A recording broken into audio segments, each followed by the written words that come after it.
First of all, thanks for everybody for joining us today to look at how we can jumpstart your business in this local economy right now, post the COVID-19 shutdown and restrictions that we've all been facing. And so really quick housekeeping, I'm recording the webinar today as well.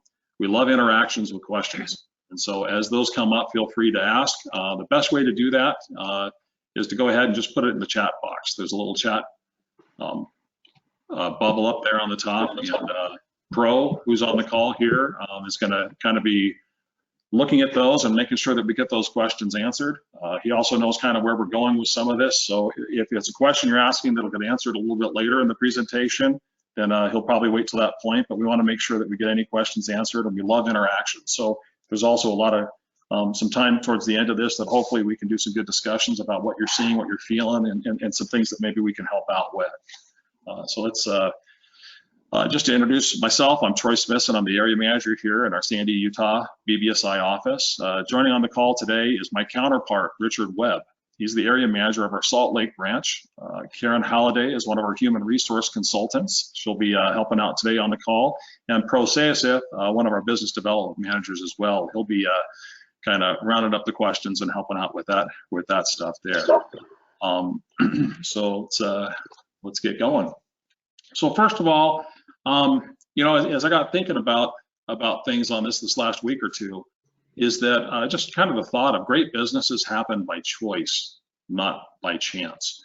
And think about that for a minute. Look at all these businesses here in the Utah area on this picture in the backdrop. These didn't get built just by chance, by accident. All of our businesses didn't happen by accident. Now, that's not to say that some businesses didn't happen to be in the right place at the right time with the right people to be able to get a start, but no business really continues and thrives unless you're actually doing purposeful work and making choices that will help you, move that business forward. And right now, especially as we're coming into and hopefully out of this pandemic change to our economy, we have to make sure that we're doing those purposeful decisions in our businesses to be able to make it through, to be able to get out of this, thrive and grow as we go forward. Businesses that have just kind of hung on and just done it, living by default is kind of what we call that. Those businesses are going to have a hard time sticking around. Some of them have already closed. Now, there's going to be great businesses that have difficult time, that are having difficult time right now as well. But it's definitely one of those things that we need to choose to do. We're going to look at today about kind of a framework for the relaunch of your business. Now, some of our clients have really been blessed during this, and they've had an increase in business just because of the essential nature of their business and what they're doing. Others have been almost shut down, and some have been shut down just because they weren't able to be open during this time, depending on where they were at, what the rules and everything in play for them were. So as we do, we're going to look at, first of all, getting your head back in the game and figuring out what the new game is. We're going to look at safety and trust from the view of employees, vendors, and customers. We'll also look at, new or changed business operating systems and sales and marketing in today's environment and what that actually looks like and what it could or should look like. And we'll also be looking at investing in our local recovery efforts here on how we're doing business. So I got looking the other day, I think this was Tuesday. I took a look just to see what's the S&P 500 index doing. Just kind of curious what's happening out there. And if you take a look at this, now this is not about stock. I'm not going to try to pretend to know everything about the stock market and how that relates. That's not what this is about. But we can draw a line between what's happening there and the volatility of it and our businesses, and what's going on around us. And so as I looked at that one day, it was a snapshot in time actually from their opening till about 10 a.m. And that looks pretty bleak. In fact, actually, if you pull this up today, it's going to look a lot worse because the last couple of days it's taken a nosedive. But if we only looked at that snapshot in time and made all of our decisions and choices based on that, we're not in the right game, because the decisions on that would be close the doors, walk away, do something different. And that's not what we need to do. So we have to look a little bit beyond that. As I take a look at a chart here of 1 month, okay, we've had some rocky roads here. This hasn't been a fun ride. And in our business, we've had a lot of different ways. Some businesses have been up, some have been down, some have been rocky like this. And but as you spread that out a bit and start looking at what's your actual assets in your business, and I'm not talking about the furniture and the equipment and the stuff that you build things with, but I'm talking about what is your actual value for the time you've been in business, the value of your employees, your ingenuity, your placement within the market. You have a lot of other things to look at besides just who's coming in or not coming in the front door right now. So we spread that a little bit further. Again, you're going to have a different view. This is a 1-year view of the S&P, index, but in your business, if we look at this, it started a year ago about where we're at today, and in October it was about where we are at today. Now our businesses may not look like this yet, but they're going to rebound to this pretty quick. I believe if we do the right things, we're going to be able to find ourselves in a better place. Are we going to be at the top of our game like we were a couple months ago? Probably not for a while, but it's important to take a look at where you're at in business right now. And then I even pulled it up to say, let me look at a maximum view of this, going over a 40-year period from 1980 to forward. And if you look at it that way, as your business, and that's kind of what I was talking about a minute ago, is what assets do you have in that business that you can rely upon? What strengths do you have in there? What position are you within the marketplace, that you can capitalize on and be able to move forward to get yourself out of this slump that we're in, and looking at that versus this gives you a little bit better placement as to where we need to be thinking. We have to be thinking positive. It's time for the entrepreneurial part of you to come out and shine again, like when you first opened your business. It's going to take that from all of us again to be able to get back where we need to be. So, now's the time to get back in the game and understand what that game is. And this little thing on the left here, this little picture here, giving up on your goal because of one setback is like slashing your other 3 tires because you got a flat. Think about that for a minute in your business. We don't want to throw in the towel. We don't want to be done. It's time to get back in the game. So we have a flat tire. Maybe we have 2 flat tires and the other ones are losing air. But we don't want to stop. We got to get out, figure out what we need to do, get back in and make this thing happen. Again, it's time to get that entrepreneurial part of you back in the game, figure out what you need to do. When you first started your business, you had lots of people telling you, don't do that. Why would you do that? You can't do that. And most of us, when we hear that, we say, oh, heck yeah, I can do it. And we go for it. We make it happen no matter what. It doesn't matter what's getting thrown at us. We're going to find a way around it. It's really time to do that again. Some good questions to ask yourself, at this time is, what challenges have you overcome before? You've had them. We've all had challenges, personal and in business. What have you overcome before and how did it make you stronger? How can you use those skills today to do that again with your business? Also, what have you succeeded at? What have you done really well at? Those are things that you need to really look at because those might be the places you want to start putting your efforts towards. We all have parts of our business that we do just because we've always done it, but they don't really bring us profit. They don't bring us the gain and the value that we really need in our business. This is the time to look at what can you do best to move things forward. What did you spend too much energy on? We all have those projects that we put a lot of time and effort into because they're fun. Maybe they're more fun than making sales calls, following up or doing other things. But really, what are you spending too much time on? If you're having trouble figuring out what that is, the best person to ask is your spouse. They know exactly what it is, usually within the business. And ask your employees, what can you do? We're constantly doing that here in our office. In our meetings, yesterday we had a discussion as to, hey, it's time for us to get back to some of the basics that we need to do. We figured out how to do a business with this COVID restrictions, and it's time for us to figure out how to get the core stuff done that we need to get done within our business, and how we get back to that growth pattern that we started out this year with. And you need to do the same thing. And so also look at where should that energy be better directed and directed in that right place, and you're gonna see quite a difference with that. As you do that, focus is really important. And Richard, do you have some things to talk to us about focus? I do, yeah. Thanks, Troy. And I really like what you say about perspective, and those graphics that you show are just great. They show the short-term market, they show the longer-term market, they show how things change over time. Gosh, it is so easy to get stuck in that mindset of feeling that how that red line was just dropping, just plummeting, right? And just feeling that within our business.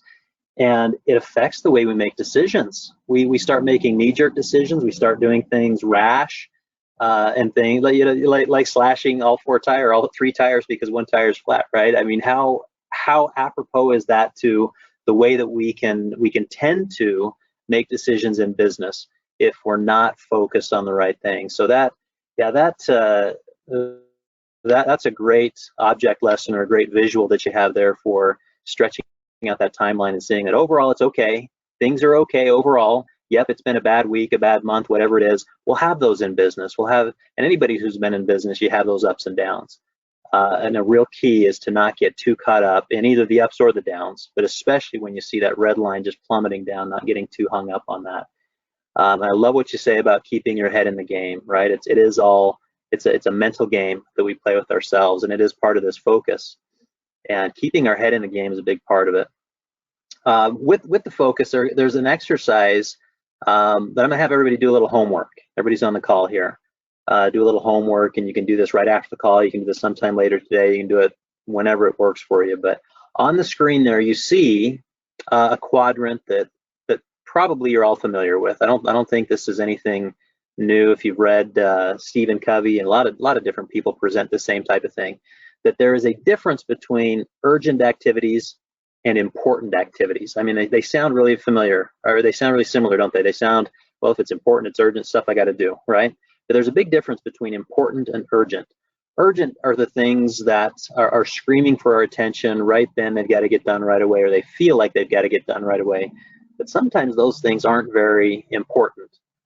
For example, I may have an employee who comes to me one day and says, hey, my cat is dying, and I've got to take it to the vet, and I've got to do it right now, and there's a lot of urgency around that happening. Now, that decision, and Karen, I don't mean to make light of your cat situation, but a lot of that's not going to impact my bottom line in the business, right? That's not going to impact what happens day to day in my business. And so from a business perspective, that's urgent. That has some urgency tied to it because that's important to an employee. But for the business, doesn't rank on the importance scale. And so being able to sift through each of these daily activities that we spend our time on and really deciding what's urgent and what's not is part of the focus and part of getting our head in the game the right way, right? A lot of discussion around, I read a lot, so I've got a lot of quotes and a lot of discussion from other people. Here's one from Harvard Business School professor John Kotter. He's the author of a book called A Sense of Urgency and another book called Leading Change. He talks about the importance of bringing a sense of urgency to your organization. The trick is there are two types of urgency, and this overlaps a little bit with what we're talking about with importance. But he says there are two types of urgency: a good type, which is characterized by scrutiny and focus, and a bad type that's driven by panic and breathless activity. And we can relate, right? In a business, you have both of those. In those times of panic and breathless activity, that's the bad type of urgency. How can you tell which is which? One dead giveaway, according to Kotter, is your schedule. If you're overbooked with meetings where it doesn't feel like you're getting a lot done, you're probably engaged in the wrong kind of urgency. So redefine your urgency. Look at the things that you do, and this is the homework that I'd like everybody to do. Take the things that you work on every day. Write down all of the activities. Keep a log of the activities that you go through day by day, week by week, and then rank those activities by their impact to your revenue and growth, particularly as we're talking about rebounding and getting your business back on track after this COVID-19 stuff. You really want to tune into the activities that have the most impact on your revenue and growth. So rank all of those things that you do, top to bottom, put them on a scale of 1 to 10, however you want to rank them, but base then your urgency on those things that have the biggest impact to your bottom line, and then build your schedule around those. So instead of building your schedule around meetings and busy work and things like that, try to identify those activities that have the biggest impact to your revenue and your growth, and then go from there and build your schedule around those things. what you'll find that you'll do is that, going back to the quadrant graphic there that you see, is that you'll spend your time mostly in quadrants 1 and 2, right? Managing and focusing. You're doing things that are strategic. You're doing things that are more important. The things that are less important are down on the bottom, the numbers 3 and 4. Those are things that you want to avoid and you want to limit. Those are things that you don't want to spend a lot of time on. Those are things you want to delegate to others. It'd be great if I had an employee who, when someone's cat is I don't want to make light of that, right? That's important to them. But if their cat is dying and they have to take that cat to the vet, and that's important to them, I don't want to make light of it, but I can't spend my time on that. I have much bigger and more important decisions for the business to take care of, and it'd be great if I had someone I could delegate that to, so that the person, that urgency gets resolved and gets the proper attention, but doesn't take away from where I need to put my focus. So really building your schedule around those things that are most important. And then the second half of the exercise is to look through the rest of that list, the things that you've decided that you don't want to spend your time on or that aren't productive for you to spend your time on. Now find ways to delegate those things, because they are still important. They do still have value, and it's part of us showing importance to the people in our organization. There's always some tie to it that makes it important. But if it's lower on that scale, let's see if we can find ways to delegate that. So that's your first homework. And I have a couple other exercises that we may have you go through before we get through the slides today. But that's the first one. I think it ties in well, Troy, with what you were saying about get your head in the game, right? This is a great way to really purposefully sit down and get your head in the game. Redefine your urgency, go through this activity, rank your activities, and really focus on what activities are the most important. Thank you. That perfectly segues into part of this that I think Karen's going to speak to, which is really when we got looking at safety and trust issues with employees, with vendors, and with customers, the employee piece. Karen, what would you like to say about that? Well, the first thing I'd really like to say is that what a great time to build that trust and the loyalties with our employees really right now, to show them what we're really made of. And so just respecting employees' concerns. There's so many different concerns. All of us are so very different. One big thing that comes to mind is job security. I've known of a lot of people that have lost their jobs, been laid off, been furloughed. So we really have to be sensitive to that. And as far as being a business owner or a leader, we need to make sure that we're balancing what we can share with our employees, but sharing it is what we need to do eventually. And you can't avoid it. Avoiding it will not make it go away. It'll just make it worse. But we need to be as open as we can about job security and what we're doing. Safety is another thing. We need to make sure there's so many people, you guys are with them all the time, that they're concerned. Are we being safe here? Are we doing the right things? And again, making sure that we're deliberately putting everything we can into place to keep everyone safe. And you know, something that comes to mind is homeschooling. It's all fun and games until you have a high schooler with an AP test and you've been homeschooling them. What a frightening thought as a parent. So there's so many concerns, and we need to pay attention to all the different concerns that our employees are dealing with. And then being flexible, it is a two-way street. We need to be able to adapt to the needs of our employees. The working from home, you know, if we're having a conference call, a go-to meeting or Zoom, there's going to be some distractions. It's kind of fun. I enjoy it, seeing the dogs or the cats or the children or the spouses or whatever, the decor. It's all just kind of fun, and making sure that we're flexible to that. And then also we can still hold people accountable and be productive. They've done a lot of studies that show that having the work from home in many companies has actually improved productivity. So it's all in our approach and how we hold people accountable and make sure at the end of the day that we are all accountable, and that's for all of us. So, and then that we do take those purposeful environmental actions, that we have a deliberate process for a higher level of cleaning, whatever that looks like in your business place. Make sure that we're all really focusing on that to make people feel safe. And hand sanitizer stations. All of us are walking around with flaky, dry hands now because we can't get enough sanitizer. And we need to make sure that they're available everywhere, and really paying attention to the distancing and keeping everyone at a distance that's safe. 6 feet is the recommendation, and that we have workstations set up that they can follow follow that guideline so that everyone's safe. And then having protocol for if somebody's around somebody that has COVID-19, tested positive, somebody's coughing, all of those things. It's important that we have policies in place, and we're happy to help you with those policies if you have any questions, but making sure that we're communicating those as well. And that's the transparency piece. We really need to make sure that we are being transparent. Some of us we've learned as we've gone along what's going on, and it's okay to let employees know that we're figuring this out as we go, but we're putting a plan in place to keep everyone safe and to keep and to build that trust. It reminds me of a quote that I've heard, just the true test of leadership is how well you function in a crisis. And boy, are we seeing that right now. So, okay, Richard, I think it's you. Yeah, it is. And right in line with what you're talking about, if we're really focused on getting our company back on track right now, if we're really focused on rebounding from this whole COVID-19 thing, our people have got to be on board with us. And I love what Karen's talking about with making sure they feel safe, they feel that they're in a good environment, they can be productive. All of those things are important, and they're necessary for us to really rebound from this COVID-19 thing the right way.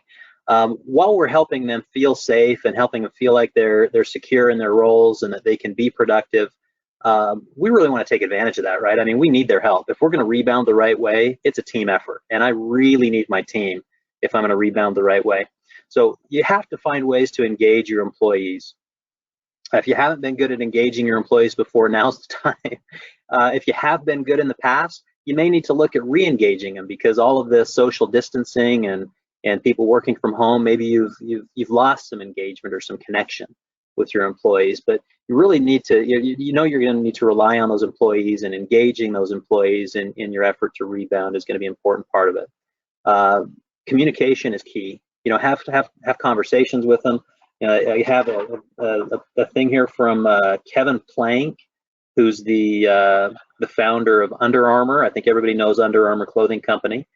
He says the key to motivating employees, and these kind of things really stand out to me. When somebody says the key to motivating employees, that sticks in my mind for me, is to communicate with them face to face. That's what he says, and that's been really hard recently, hasn't it? To have face-to-face conversations, unless we're doing something like this over a video call. But when his company was smaller, he'd gather the team together once a week and go over key strategic operational decisions, and he would do that with every member of the team. Imagine having key strategic operational decisions with your most frontline, lowest tenured employees. Here's what he says, though. Invariably, they brought up issues and offered suggestions he had not considered. So engaging those employees was very key to helping him achieve success. Find ways to have conversations with people. I've just been calling people on the phone, and when I first started doing it, they got a little worried, like, why is Richard calling me? Why is the boss calling me? I'm working, I'm doing my thing. And I just asked them how things were going. How are things with your family? You got your kids going to school at home now. How's that going for you? And towards the end of the conversation, I hear comments like, well, is that it? Is that all you were calling about? Yeah, I was just calling to see how you're doing. And they appreciated it. Find ways to engage your employees, and I'm still looking. So if anybody has other suggestions, I'm still open. But we're going to need these employees as we get going. So find ways to engage your employees. Crowdsourcing is a great way to get, and I think everybody knows what crowdsourcing is. It's the act of getting information from others to help drive an effort or drive a perspective within your company. But do that within your own employee group. Where's this other one that I have? I have another one here. Mike Hall of Brago Systems is a solar panel company.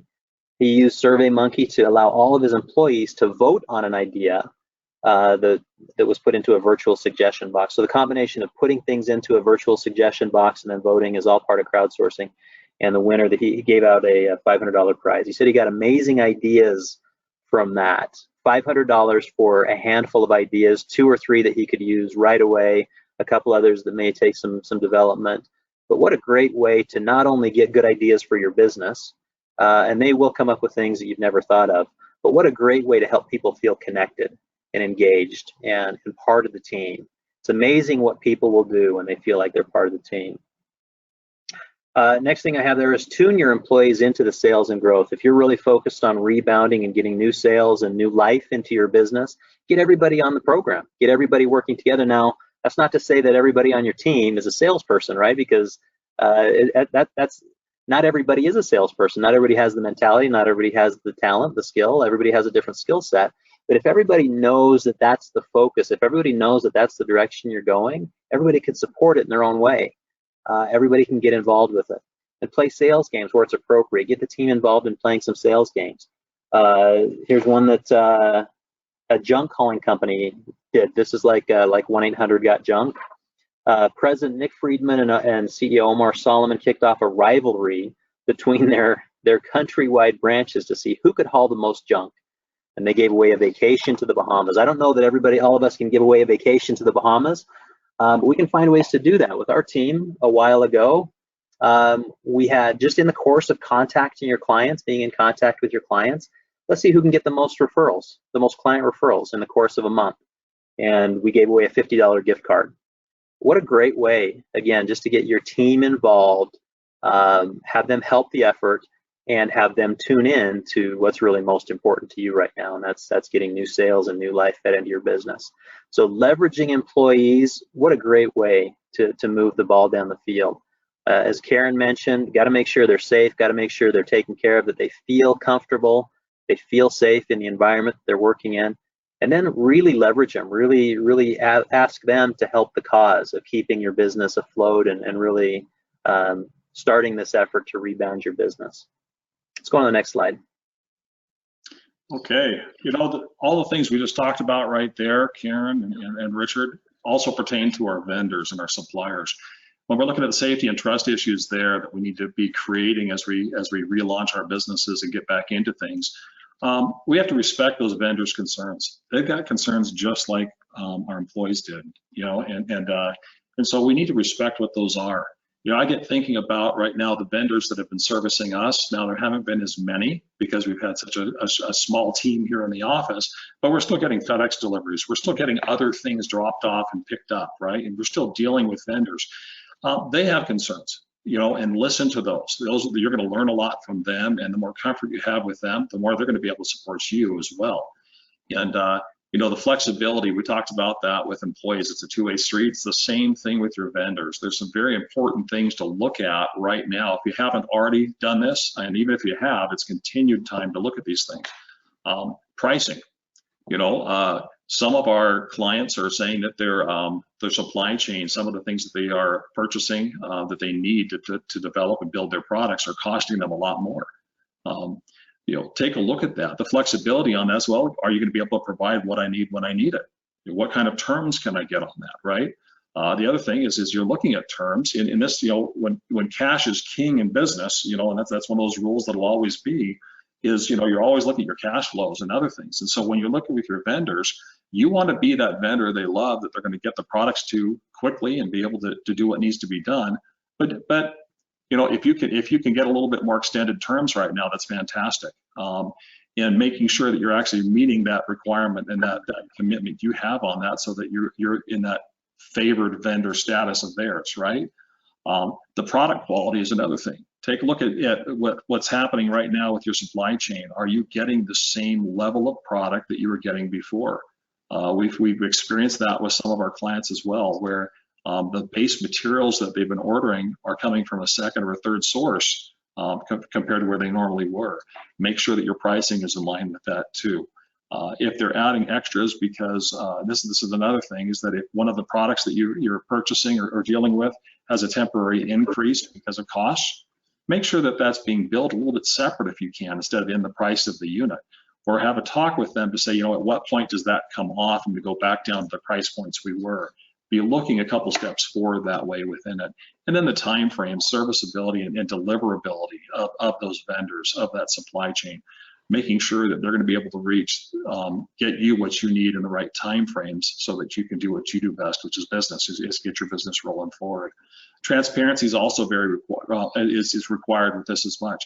You need to be letting them know what you're doing, and you need to know what they're doing when it comes to what happens if an employee gets exposed. or a test is positive for COVID-19. How is that going to be handled? How will that impact you if they have an employee coming into your location? Are they going to let you know that? Are you going to let them know that? These are good discussions to have with those vendors and that supply chain at this time. Also, what's their backup plan to provide you with the products and services that you're purchasing from them? What if they have to close down one of their branches? Our company did, actually, we went through a whole audit in January, I believe it was. And it was our business continuation planning. We do this every year. We're a publicly traded company, we need to, and it makes sense. And so we were rolling out what happens if my office was closed for a day. And actually the company was going through of our 64, 65 branches and selecting certain branches, calling the area manager the night before or the morning saying, oh, you guys are closed for the day. How are you going to do business? We had to work through that before there ever was a COVID-19 crisis. Okay, so you want to be looking at how can you put plans in place, and how are your vendors putting plans in place for that as well, so that you don't skip a beat when that happens. And then what's your backup to their backup if it fails? You need to have that other plan. And Richard, did you have some other things about this you want to talk about? No, yeah, really just kind of the same, my thoughts on the same topics there, Troy. I really appreciate those things that you're talking about. And I don't know that these differ much. My perspective doesn't differ much from yours. You have to know your vendors. I mean, those vendors are critical to your business. And sometimes we get so heads down focused on what we're doing. And just as long as I can get my supply to manufacture my widgets, I'm good. But you got to know your vendors and know that their limits and their stress points. That there's nothing wrong with you reaching out to your vendors and saying, hey, the materials that I buy from you, where do you get those? You manufacture them on site? Do you get them from another provider? What's your supply chain look like, and how safe is that? Have good relationships with those vendors. Troy, kind of right in line with what you were talking about. Understand their limits and understand what potential red flags there are within their supply chain, and have a plan B. You talked about having backup plans. Same thing here. Have a plan B and even have a plan C. If a vendor, for whatever reason, they seem like it's a red flag for them to supply you for your needs, have an alternative.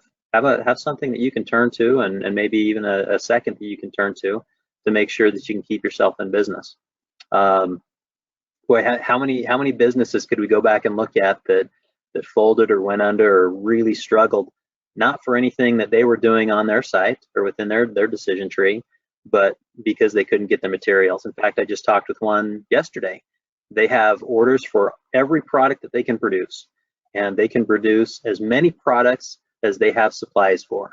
And right now it's really difficult for them to get the supplies that they need, which is frustrating because they could be making 20, 30, 40% more sales than they're currently making. And they're actively looking for new suppliers. Had they gone through that exercise a few months ago, maybe things be different. And that's the way we need to look at things. So have a plan B, have a plan C, right in line with Troy, with what you were saying. And of course, flexibility in your terms. Just to reiterate, you never know until you ask. The cash is king. Look for ways that you can protect that cash. Look for ways that you can stretch your payables, accelerate your receivables. You never know until you ask. The answer may be no, but once in a while it's yes, and it can help you. Let's go to the next one. You bet. Opportunities. Yeah, there are so many opportunities that can come from this. We're talking about vendors, and we're talking about having a plan B and a plan C, looking for those backups. So many opportunities that can come from this.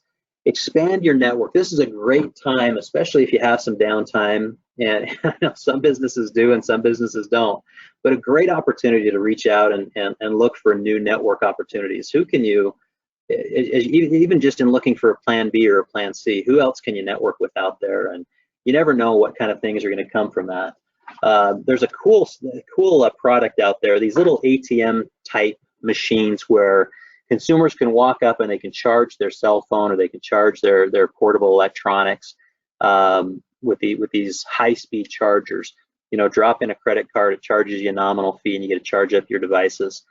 Company's called Hercules Network. There are a few of them, but this one's called Hercules Network. Paul King is the CEO, and he's been cultivating relationships for a long time with people like real estate developers that run malls and amusement parks, those types of things. And he was getting stonewalled forever. They didn't want to give him a foot in the door. Didn't want to put his ATM type machines, his charging machines, in their malls or amusement parks. And all of a sudden now, they're eager for these new opportunities, eager for new revenue opportunities. So you never know what's going to come of the network that you have. So just continue to network and look for those new alliances, look for new ways to get your job done. I love the story, and maybe some of you have heard this story, of J.W. Marriott, who founded the Marriott Hotels. To this day, if you go into a Marriott hotel and you look at their beverage service or their vending machines, everything is Pepsi. No Coca-Cola, it's all Pepsi. What a lot of people don't know is that it used to be all Coca-Cola. Coca-Cola was the vendor for Marriott hotels until J.W. Marriott was in a downturn with his business, much like hotels are in today, and he reached out to Coca-Cola, and just like Troy and I have suggested, he asked the question of, hey, can you extend my terms? I'm having a hard time making all my payments right now. Anything you can do? Can you work with me? And Coca-Cola gave him a hard no. Nope, can't do it. You have the terms, you got to make your payments. That's the way it is. So he reached out to Pepsi-Cola. Pepsi-Cola said, sure, we'll work with you. And to this day, they've forged a relationship that has stood the test of time and has been a good thing for both of them. So you never know what type of thing may come from your networking, your new alliances, downturns in your business like this. But be active, reach out, network with others. You may find new opportunities. Brainstorm where your product and service can be used. Maybe there's a way that your product or your service could be used that you haven't thought of or that you didn't think was feasible, but now it's a little more realistic. Now it's on the table. Look for those opportunities in the network. Reach out to people and say, hey, could you use my product or my service in this way? And get creative.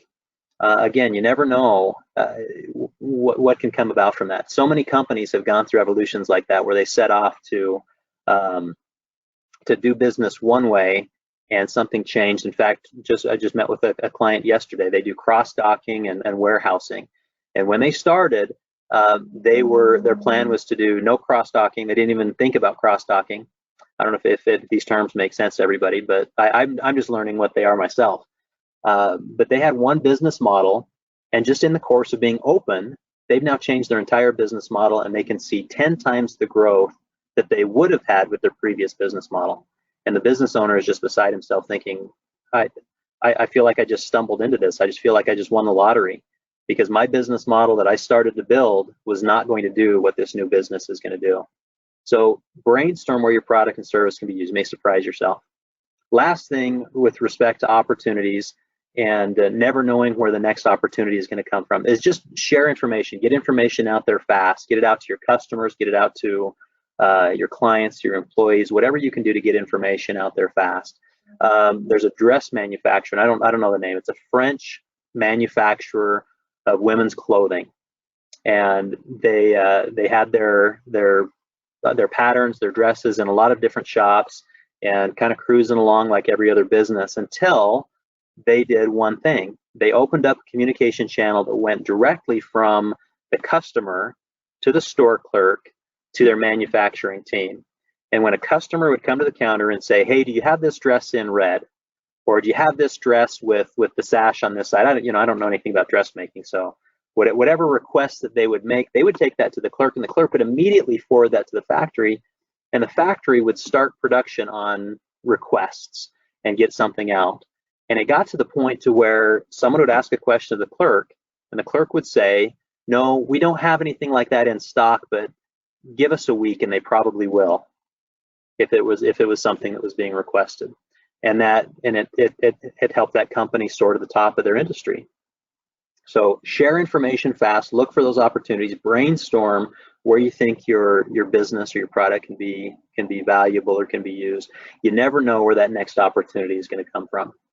Great way to accelerate or to rebound from everything that you've gone through, your business has gone through with this COVID stuff.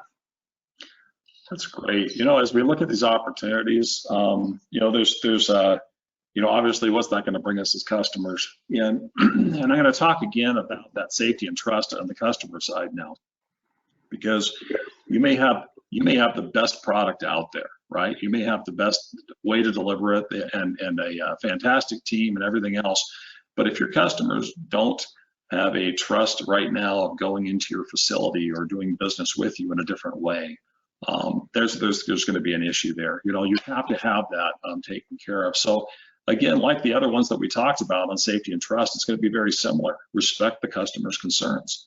You know, it's important. You know, you just mentioned, Richard, you know, sharing information faster, right? You know, and well, we need to look at what information they're looking for on this, and how can we share that?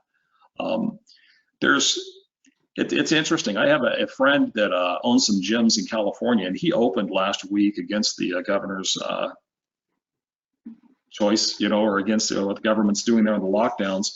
And he put out, he got a CBS News did a story thing on him where he had stated, hey, if you want to wear a mask, wear a mask. If you don't, don't.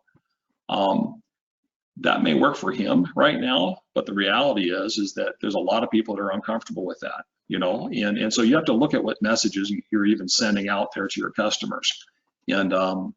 And some of them are ready to come back out and start shopping. I know I'm ready to go back out to the restaurants. You know, I'm ready to go out and start doing some of the normalized things in life, you know, that we were doing before. And but I want to make sure when I'm going that I see the right signs, that they're taking this serious, and that they're actually doing the cleaning, doing all the social distancing and everything else that needs to be done there. And they do have a choice to come see you, but make that as comfortable as possible for them. Listen to their needs. Look for signs of comfort and fear. I just took a trip to Arizona and back this weekend to drop off one of my children to help out with a mother-in-law who had a fall. And it was interesting because when we started the trip, you know, I'd fill up a gas station just fine. Everybody's looking normal. Get into Arizona, and all of a sudden people are driving around with masks. Every single store, everybody has a mask. People are really social distancing a lot more than what I've seen happening here. And almost a panic came over me. Which is interesting for me. That's maybe a little bit strong, but the reality was I all of a sudden had this fear that I didn't have at my local store that I shop at here. And yes, I wear a mask here, but there's a difference when you're feeling like the odd one out wearing a mask versus everybody's wearing one, and all of a sudden it feels like there's something else there. So look for that sign of comfort, look for that sign of fear from your clients, from your customers, and design something that works for them and for you. Just like we've talked about with vendors and with employees, you know, look at your environmental concerns. What can you do there? You know, do a higher level of cleaning and tout it. Tell people that. Nobody else is going to tell them. You need to tell them that. Give them that comfort. You know, the same things that we talked about before. Have a good policy in place for that. You know, when it comes to actually touting what you're doing and creating that comfort, we have a client that I'll put a shout out for right now here in Sandy, Yin Health and Wellness. Fantastic company. It's a startup, a couple years old. Lauren and Hector Rodos, they own that. And they were shut down by all these restrictions. They weren't able to be open because they do yoga classes, they do physical therapy, they do some other things in there that were shut down. Really difficult time for them. And they chose to handle this a really good way and put out a lot of good information to their clients and to their prospects. They had a really good email campaign the way they did it. And as they reopened, it was beautiful. The information that they gave made me feel very comfortable for them and for their clients. And I'd be comfortable going in there or sending my children or my wife, you know, if they wanted to go in there, you know, just because I know that they were taking the steps and they explained that to all of their prospects and all of their clients. And so as you reopen, those are really important things to look at within that. Another thing I just wanted to touch on here is that you have to also have a plan for media and PR. You know, I mentioned that friend of mine that owns some gyms, the news did a story on him. And it was a pretty good story. However, they also took a picture of him laughing. And that picture or that video of him laughing had nothing to do with his interview. It was just the cameraman that just was taking shots of the gym, and he was talking to somebody about something totally different.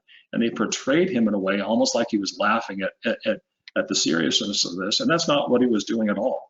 So you have to also be really concerned about that. Talk to your employees, train with them. We even recommend you role play with them as to how they're going to message things to their clients. And if somebody does come up and ask them that's from the news or from wherever else, how are they going to respond? Are they going to say, you know what, that's a great question. You should probably talk to the owner or to my manager, you know, and let somebody else handle that that's been trained with that so they're not caught in some of those traps. And the other thing to remember is that the cameras are always rolling. If you're in a room of 50 people, there are at least 50 cameras that can be rolling at any time with you knowing or not, because everybody's cell phone has a camera on it, and you see it in all the posts and the news and everything else. There's always 5 or 6 people in the background of that with their phone out recording it as well. So that's something really important to talk to your staff about, is that how are they handling these issues when questions are asked? If there's a problem within the store, how are you going to handle that, and how do you want to be portrayed, you know, in the news locally or even nationally? And those are things just to, again, to keep a thought on. And Richard, you had a few other thoughts about customers and clients. Yeah, you know, actually, can we jump down to slide number 20? I think that goes more in line with what you're talking about. Okay. Just a segue. Yeah, I mean, Troy's got some great points. The camera is always rolling. Everybody, and people are so judgmental, right? We are so judgmental. You don't believe me? Go read the comments next to a news story. It's amazing how judgmental we all are about what we hear and what we see. But as a business owner, and particularly as we're thinking about rebounding our business, we have to be aware of that. We have to think of that. We have to think about the cameraman that may record us turning our back and laughing at something and taking that out of context. And as we're putting together a marketing plan, it really is a big part of making sure we're doing it the right way. It is time for a new marketing plan. We're rebounding our business. We're coming back from isolation, everything we're doing. It's time for a new marketing plan, even if it's a short-term marketing plan. It's time for us to start thinking again about how we get the word out there. Important that we, just like Troy's saying, you know, people are going to perceive us in a certain way, and if we're not demonstrating our awareness of the current climate, what's going on in people's minds. I mean, that's traditional marketing, right? The best marketers in the world are the ones that can tap into, somehow they know what everybody's thinking. They can, oh, this is the product that you're thinking about, let me put it on your table. That's the best kind of marketing. So as best as we can, we need to be thinking and anticipating what our customers and what our clients have on their mind. It's important to tweak the language on your website, your marketing materials. If you have print spots, if you have radio spots, whatever you're doing to market, you want to make sure that you're doing something. You don't want to be the company that's considered tone deaf in all of this, right? That's just oblivious to what people are feeling. There's a lot of panic out there, and it doesn't have to be everything. That's the scary thing about it, is you can have 99% of the population that's just fine, and one person who's panicking, it's gonna be that one person to be very vocal, and because they're so vocal, pretty soon a few other people are saying, you know what, he's got a really good point, or you know what, she makes a really good point with that. And so that's what you have to be careful of. So you don't want to be the company that's tone deaf. You hear things on the radio, you see spots on TV, everybody's talking about how they're adjusting to this COVID-19 thing, right? Saw a commercial for Carvana, that car company that you can buy a car remotely, they deliver it to your driveway. They're talking about, hey, we'll deliver a sanitized car to your driveway. I don't know how they sanitize it, but they'll deliver a sanitized car right to your driveway and give you 7 days to try it out, and they come pick it up if you don't want it. Well, that very much tunes into some of the anxiety that people feel around this. You need to do something similar with your product or your service. It doesn't have to be to that level, but you don't want to be tone deaf. You don't want to be the company that's just oblivious to what's going on out there. So adjust your marketing to the current climate, tweak the language in your materials, and look for ways to get the word out. Marketing plan has got to include ways to not just what to do and say, but to get some momentum, right? To get some activity going. Coupons, freebies, are there things that you can do that are in the context of our current climate that you can promote? What can you give away? How can you draw new attention? Proactive social media is a great thing. If you can tap into Twitter or Instagram or these different social media channels where people are talking about things, and proactively reach out to people. Where's the comment I had? I have another one written down here. An 80-year-old real estate company in New York City is called Rose Associates. They search out terms like moving to New York on search.twitter.com. And whenever someone types that phrase, someone from Rose's staff reaches out with a listing or an offer, something that they can do. And the result is they get at least 100 qualified leads every month just from that one activity. So look for ways that you can reach out. Catchy slogans that communicate your business is ramping up, and a play on sympathy. There's nothing wrong with that. You know, everybody knows what businesses have gone through. Everybody is sympathetic to what business owners have gone through. nobody is going to think less of a company's marketing strategy when they say, hey, we've been shut down for 3 weeks. We are eager to get new business. In fact, Troy, I think you've got an example of that on one of your slides where a business owner is appealing to people saying, hey, we need your business. Yeah, there it is. Eat here or we will both starve. Hope I didn't steal your thunder by sharing that, but No, as you're talking about building a new marketing plan, even if it's a short-term marketing plan, don't be afraid to appeal to people's sympathies on your business. People recognize the whole city of Riverton, I believe it was, Riverton or Draper. They did a whole drive-by patronage of local restaurants. And they put up marketing banners, they put up all kinds of advertising so that people would know, hey, we're going to go drive through and purchase from these restaurants.